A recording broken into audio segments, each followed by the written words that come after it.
Welcome to the studio and today's discussion on redesigned hybrid work, what we've learned so far, sponsored by Shure. Thank you all for joining us, and thank you for both of the speakers who've joined virtually. I'd like to kick off the conversation by asking, how are your workspaces and how are your offices working since COVID? We had a lot of plans about how things might be. What is the reality for all of you now, and what are the main challenges that you're facing? Georgina, maybe I could kick off with you, please. Yeah, sure. I think you're absolutely right. You know, when we were all sitting at home and weren't allowed out, we had these amazing visions of what it was going to be like when we went back to the office, and it was going to be this massive collaboration space and really interactive and innovative. I think the reality is, certainly from my experience, is that we are still learning. We've still got a long way to go to work out what the future of the office environment is, whether it's hybrid, remote, mix. So for me, it's still very much a learning exercise. It's funny, isn't it? I think we all thought we'd snap back and we'd have it all figured out, but it's actually not that straightforward. Andy, how's it working at your organisation?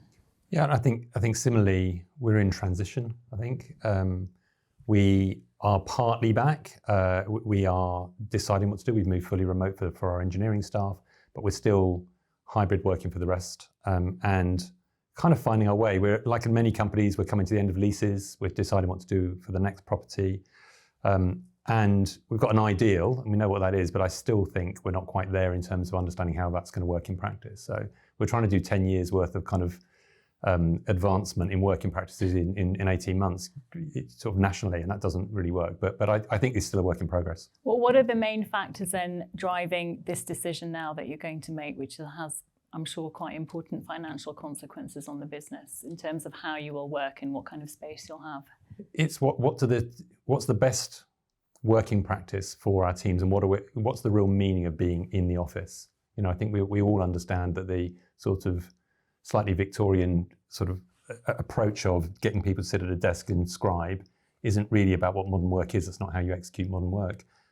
But if it is just a place to come and collaborate and work together, what do you need out of that? And is that even worth having an office for? You know, do you go to managed offices or do something different? You know, my feeling at the moment is it's just very hard to do collaborative working with some people at home and some people in the office. One or the other is fine, but when you have this sets of people, it's quite tricky. What's tricky about it? I think if you've got some people in the room, I mean, interesting today, we've got some people in the room, some people online.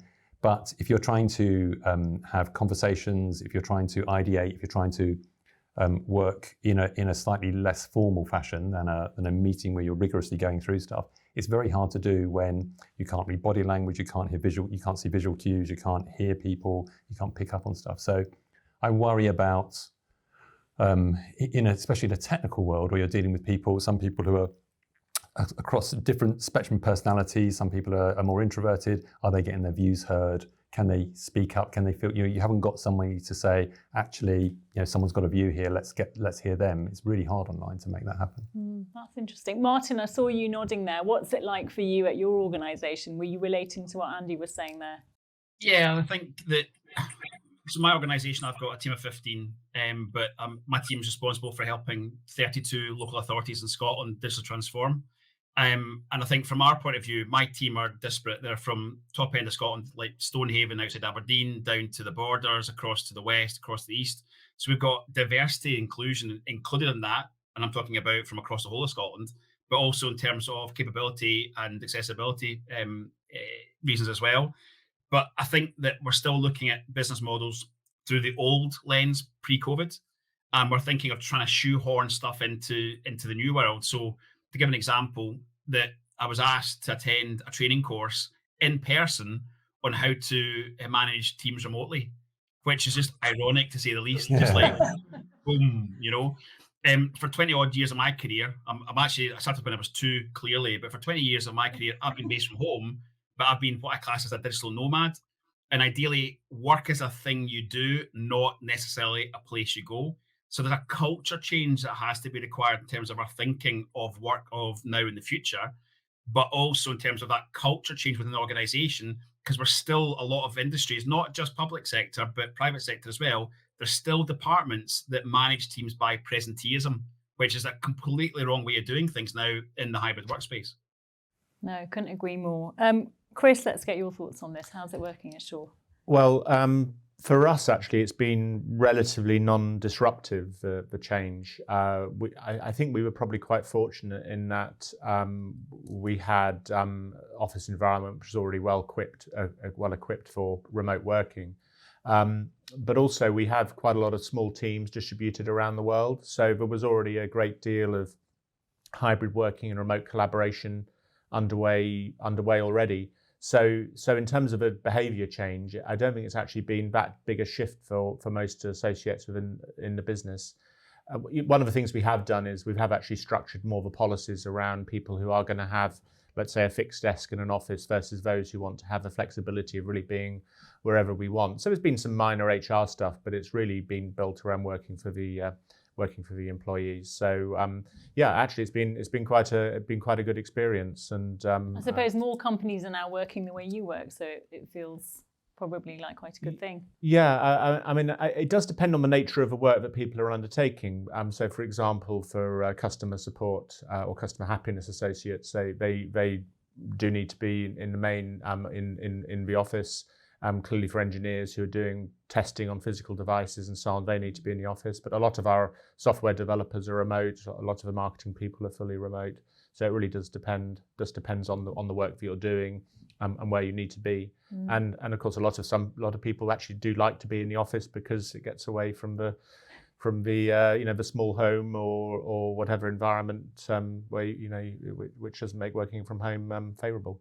Absolutely. Simon, would love to get your thoughts on this. How's it been working at your organisation? I think to answer that question, I've got to go back to pre-COVID. We're a construction organisation, so we didn't stop. We couldn't stop work. You can't pour concrete from home. So basically, we had to continue on, and really equity between everyone in the organisation, where we had, if you like, the office staff who could work from home and the site staff who couldn't work from home. So we had moved to Office 365 Teams pre-COVID.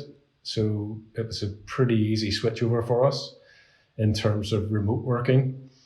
But I would say that remote working is facilitated by technology. I think hybrid working is the challenge.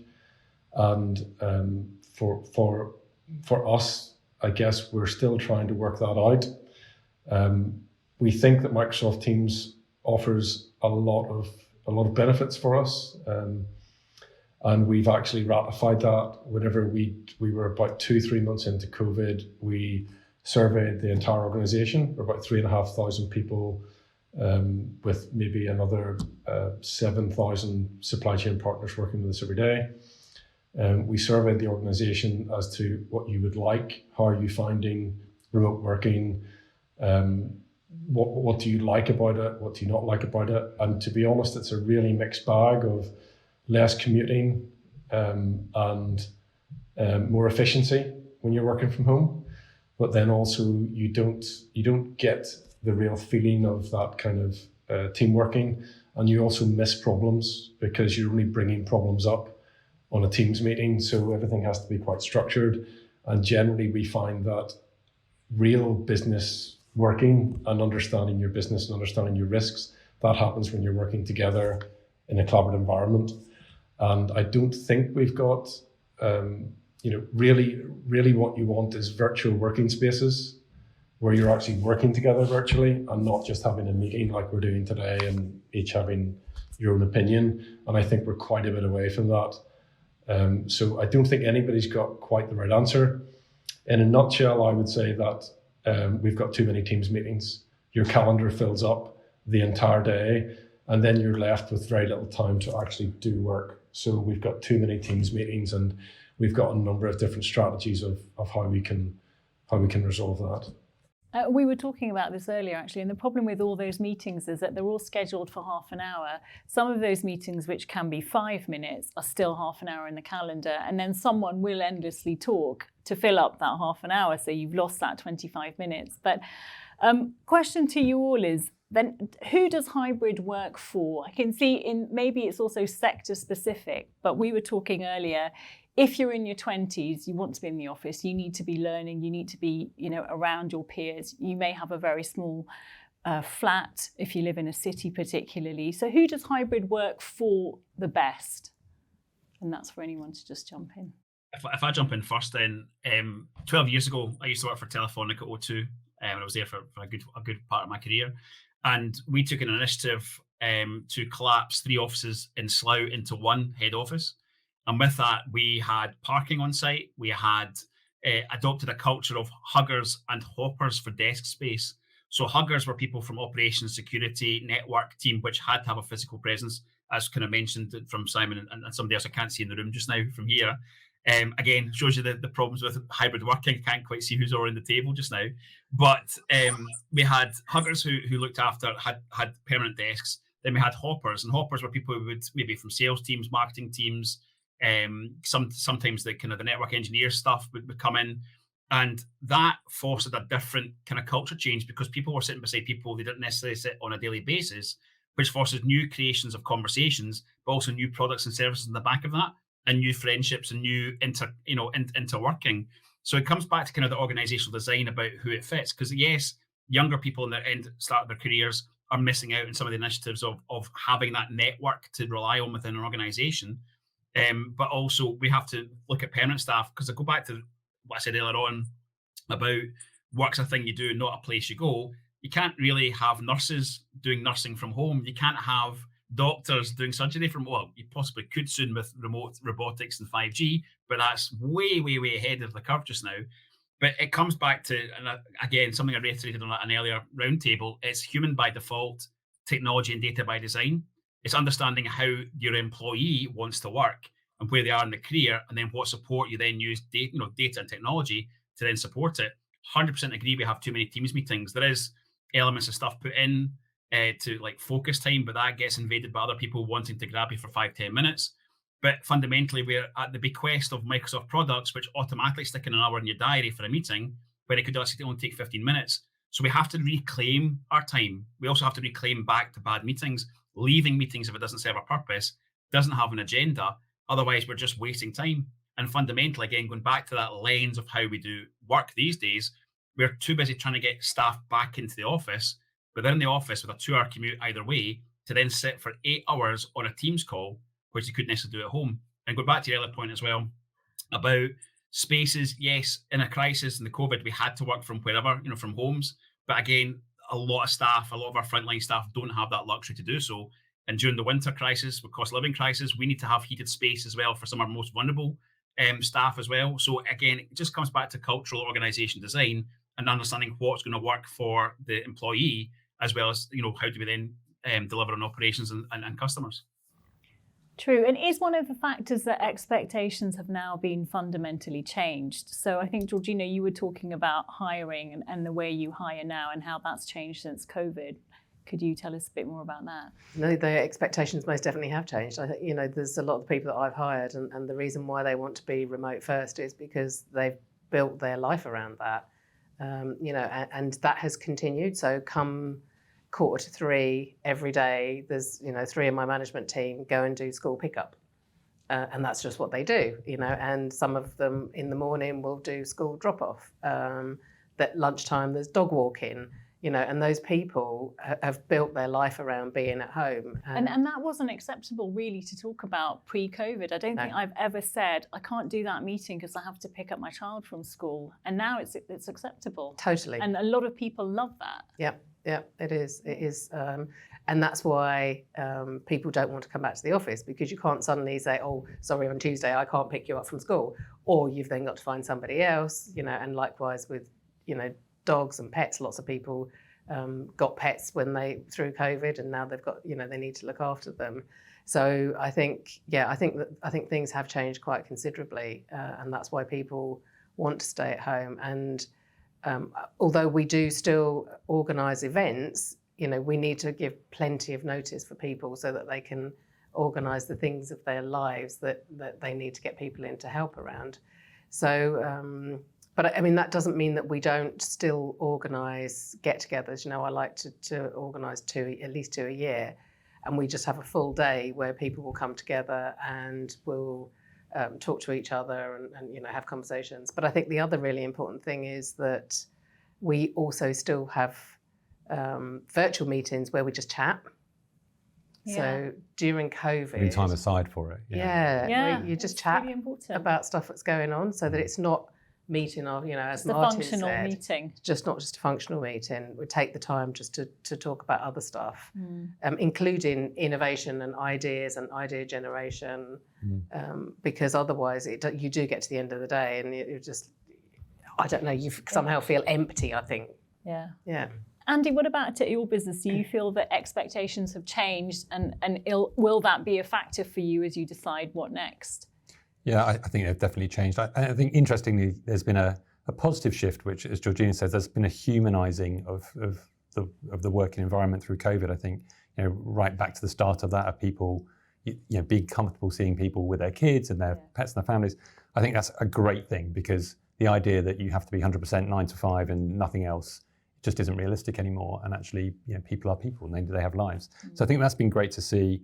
I think expectations in terms of certainly in software engineering and some of the different disciplines in IT, possibly it's gone to the other extent of it's all got to be about me and flexibility be around me. And I think we haven't quite found our boundary internally about what that means. And there's been a sensitivity about saying, actually, I feel a bit nervous about defining boundaries now. Actually, no, I do need you here for this time, or I do need you to be available. And we still need to find our way on that.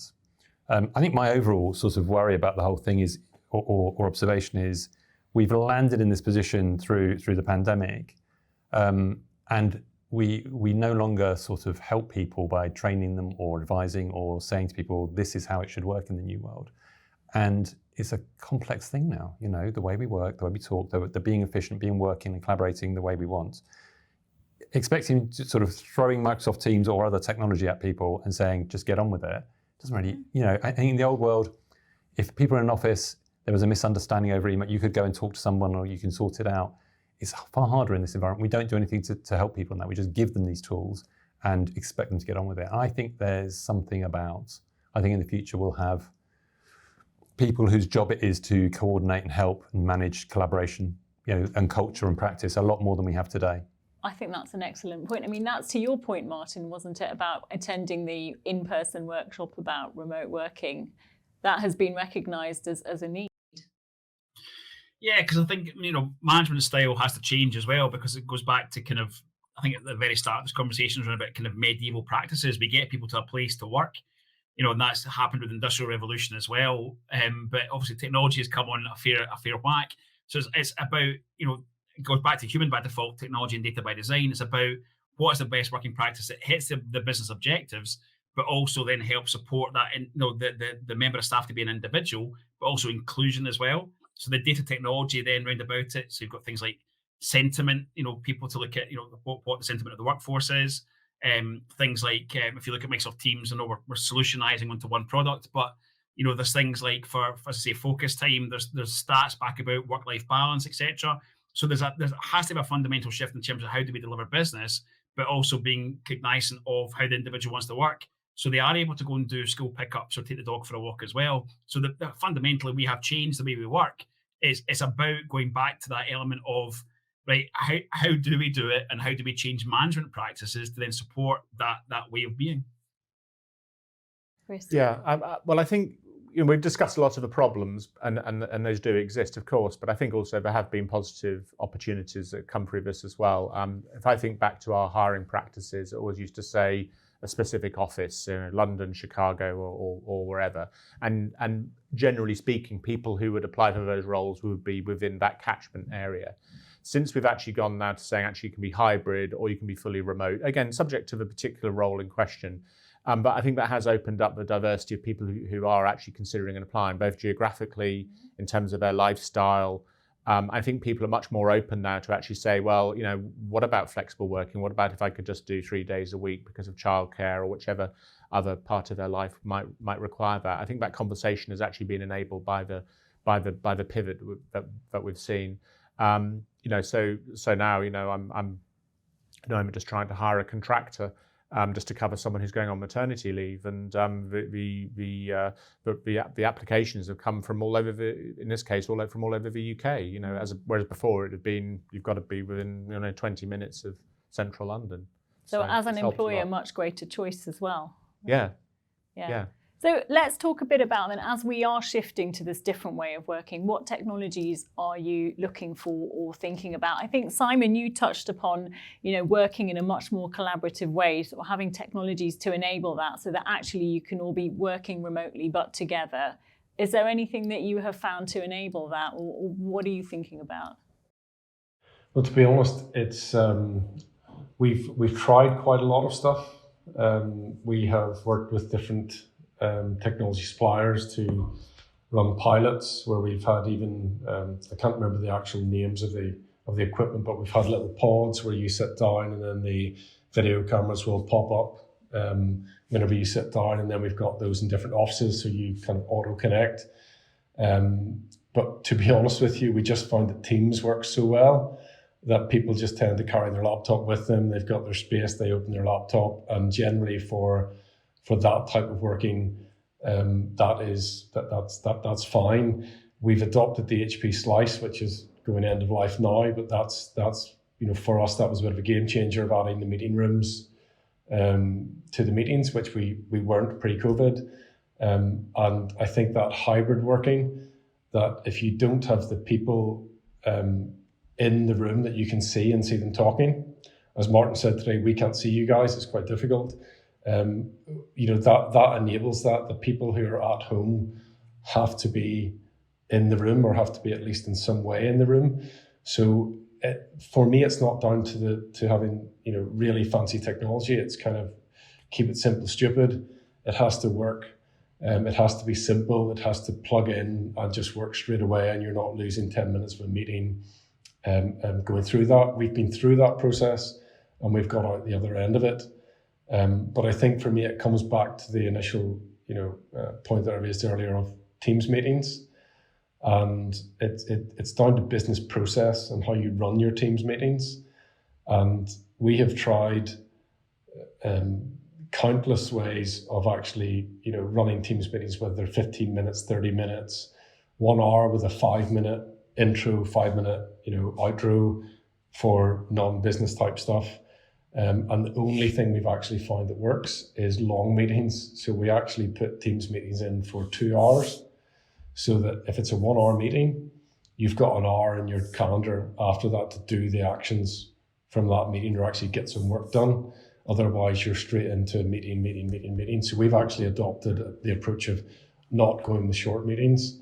We've been through that. We found it didn't work. We're now going with long meetings where you can have your meeting, then do your actions, or at least get a start on them. So, and the technology is really just an enabler for your business process. Interesting. Anyone else found any technologies that they think will work better in this new way of working, or are looking for specific technologies? So one point just to add to what Simon just said, which is interesting, because what I find is that if meetings finish early, what we do is we slot another one in really quickly. Which is like, well, just hold on and we'll just have another chat about something else. So I think if we did the 2 hours, we could get loads in. So I might go for that. We use Miro, which is just unbelievable for collaboration. And if anyone that doesn't know what Miro is, it's basically a whiteboard where you can use Post-its and you can all collaborate together. And it's fantastic for bringing innovation back, but it's also if you are in a room and you stand up and you're writing on a board, then obviously that's a good way for everyone to share ideas. But if you've got people virtually, Miro I think is the next best thing. I mean, you're saying yes as well. No, same thing. I mean, we use Miro. I'm a big whiteboard fan, so I'd like nothing. I think if you said the gold standard is getting 5 people around a whiteboard, and that's what you're aiming at, Miro's the kind of next best thing. I still think there's more to be done though in that space. Too. I think that's as we say, when everyone's online, it's great. When everyone's offline, it's great. This in between bit, when you get to collaboration, a straightforward meeting like this, it's fine.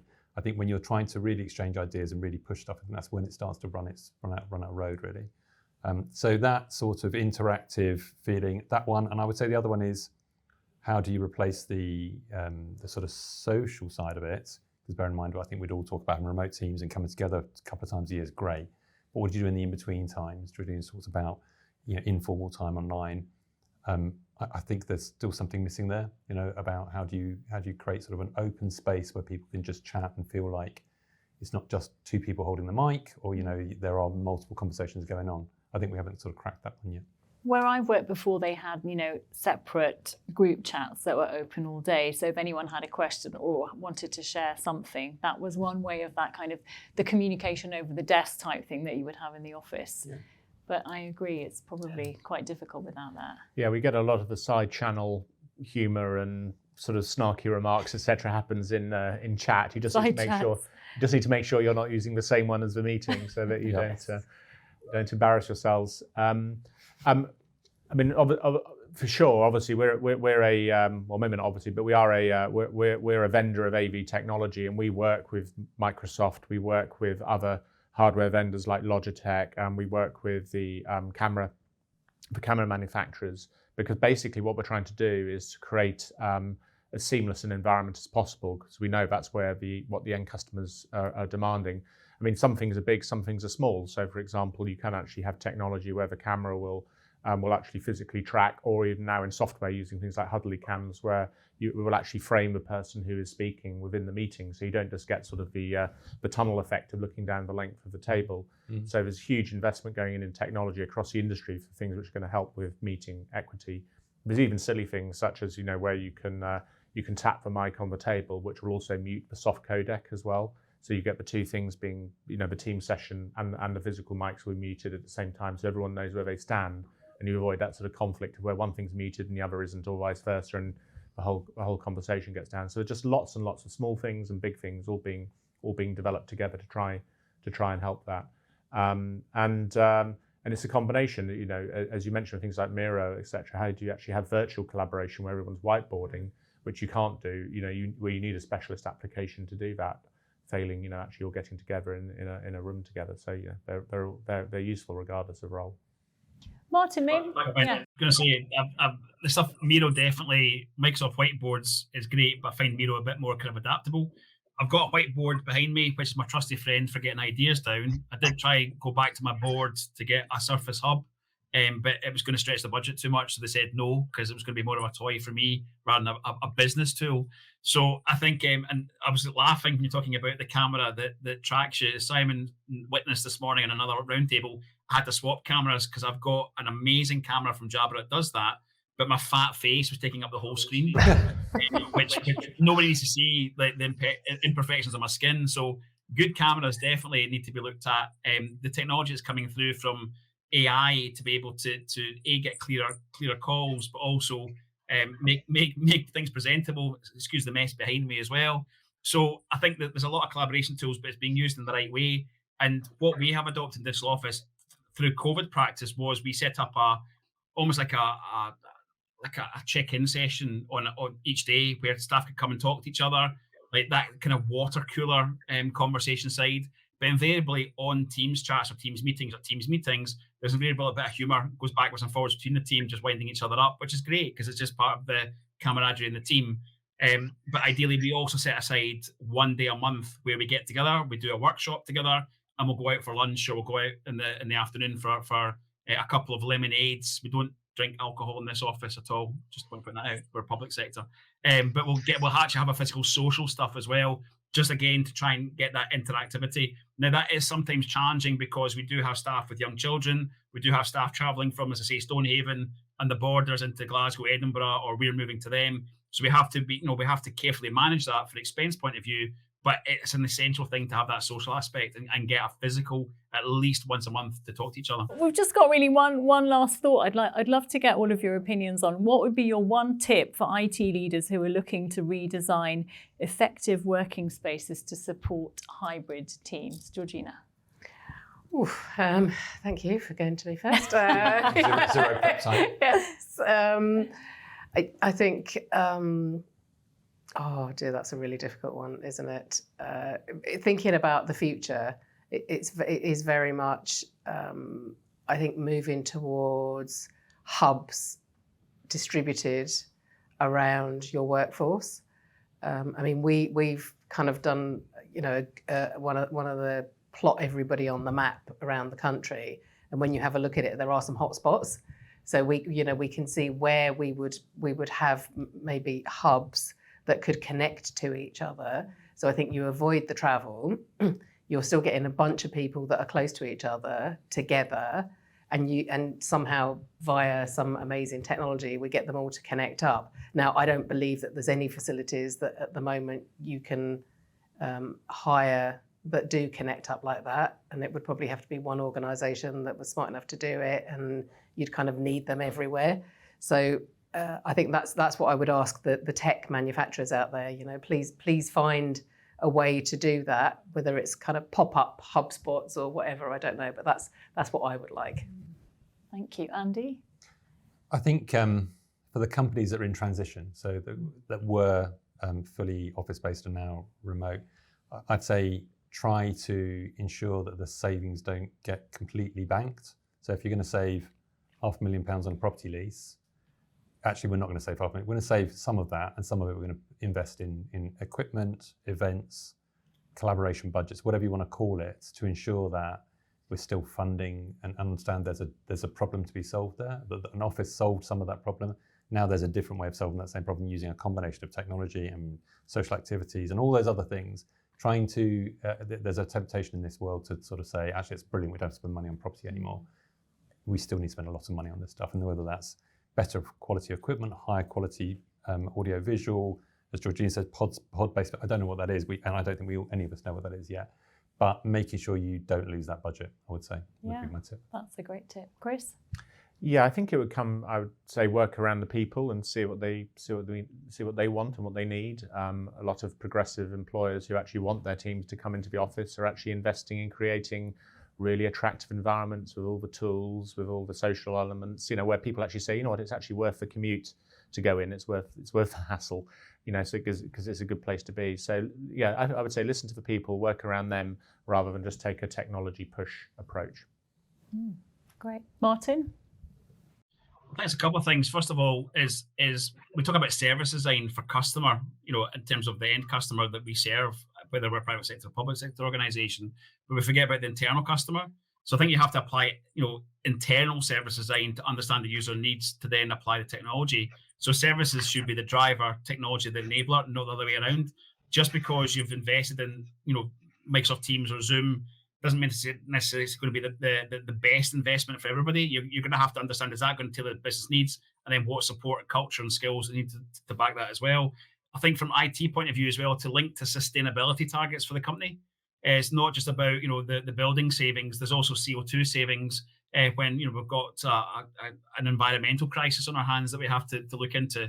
And that also then kind of cascades back to the environmental impact for the individual user as well. And lastly, I think the last speaker, because I can't see who it spoke, it's about creating experiences in the office. It's like retail was 10, 15 years ago, where we had online competing with offline, like physical stores. Physical stores have now become kind of more tailor-made and experiences of why you would go into a store. The same should have applied to office space as well. I'm not saying having something like the Googleplex or Infinity Loop at Apple, but something that actually draws people in to collaborate in the office, but also being able to collaborate with people that still want a hybrid working as well. Thank you. And Simon? So I guess this might not be a standard answer, but from our point of view, we recommend that people are in the office 3 days a week, because we don't think you can replicate being in person and the understanding of your business and that side of things. But what I feel is essential for collaborative working, not collaborative meetings, which is different. Collaborative working is data-driven working, so that everybody, the one thing that can follow you around, whether you're in an office, at your home, or in a client's office, is the actual data-driven dashboard that is operating, live on the work that you're doing.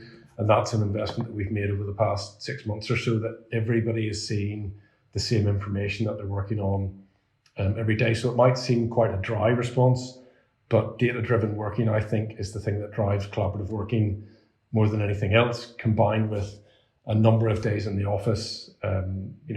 On the ERP programs that I'm running at the minute, you're required to be in the office every second Wednesday.